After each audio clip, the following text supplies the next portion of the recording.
السلام عليكم ورحمة الله وبركاته. أهلا بكم في قناتي قناة جاتو في جاتو. النهاردة إن شاء الله هنعمل مع بعضينا التورتاية دي. التورتاية ديت حجم عائلي، هنستخدم فيها بيضتين 2 بس، وكمان سهلة وخفيفة ودسمة في نفس الوقت. إن شاء الله هتكون سهلة جدا خاصة على المبتدئين، فتابع معايا الفيديو للنهاية إن شاء الله هتستفيدي. بس حابة أقولك الأول، لو أنت أول مرة تشوفي قناتي يا ريت تشتركي وتفعلي الجرس وتحطي لايك للفيديو لو عجبك، واتمنى منكم فعلا ان كنتوا تحطوا لايك للفيديو لانه فعلا بيرفع الفيديو، فكمان بيشجعني ان انا انزل كل جديد وحصري. فتابعوا معايا الفيديو للنهايه ان شاء الله، في تريكات كتيره وفي ملحوظات كتير لازم تعرفيها، ان شاء الله هتستفيدي. اول حاجه كده في البوله انا هنزل بيه كوبايتين من الدقيق، يكون لجميع الاغراض، يعني مش هستخدم هنا دقيق سبونج ولا حاجه. عليهم معلقتين كبار من النشا، والنشا دي بيساعد على طراوة الكيك. هستخدم هنا كيس كيك شيف كله، ده بالظبط 23 جرام، ورشة ملح.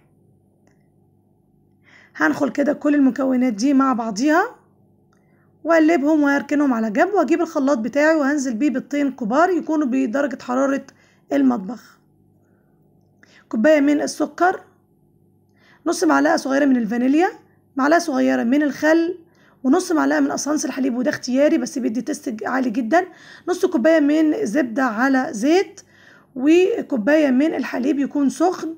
وهضرب كل المكونات ديت في الخلاط، يعني حوالي كده 4 دقايق 5 دقايق لغاية ما يعمل معايا فوم. وهنزل بيه كده على خليط الدقيق وهقلب كده بشويش بحيث ان انا ما اطلعش الهواء منه. وبعد كده انا هقلبه بالسباتيولا بحيث ان انا اتاكد ان مفيش اي دقيق في البوله.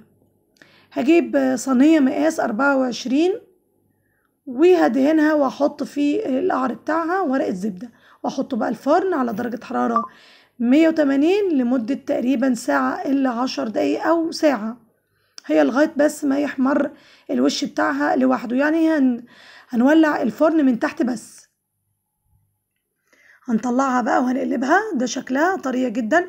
يفضل انك انت يعني تحشيها في نفس اليوم دوت، لانها طبعا يعتبر كيكة بيتية، فمش هينفع تبقيها لتاني يوم لانها هتشد معاكي وتبقى مبرولة، فانت لازم تستخدميها في اول يوم. تمام، دي مش كيكة اسفنجية، احنا بنقرب بس على ست البيت وبنسهل عليها.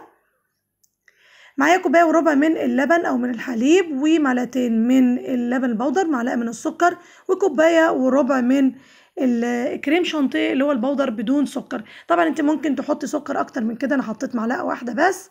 فليه؟ لان الكيكة اصلا مسكرة، فانا اكتفيت بالكريمة تكون مش مسكرة قوي، كمان علشان هنزل بيه مكعبات من المانجا بعد ما افرشها كده بالمنظر ده. وطبعا انت ممكن تسقيها بلبن او بسيرب ميه بسكر عشان تكون طريه معاكي اكتر. وهحشي كده الرق الاولاني واحط الكريمه ومعاها مكعبات المانجا. انت المفروض ما تخليش الكريمه تتضرب معاكي قوي، او تقللي لها الميه او اللبن اللي انت تضربيه بيها. طبعا عشان الجو كان حر جدا في المطبخ، فتقريبا الكريمه شبه بقت طريه شويه، طبعا لان كان الجو ده حر جدا جدا.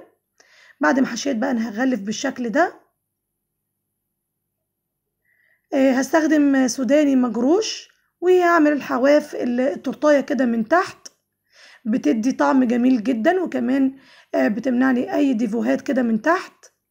هستخدم البلبله دي اللي هي الورده، وهعمل كده روزيتات بسيطه جدا كده حوالين اطار التورتايه كلها بالشكل ده.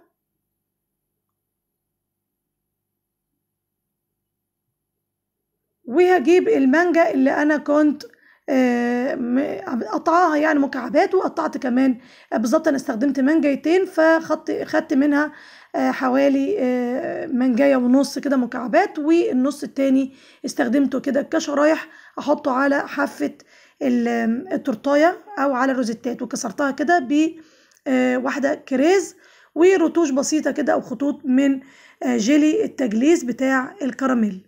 تمام، ده بقى شكلها النهائي، شكلها جميلة جدا، وكمان طعمها في منتهى الجمال.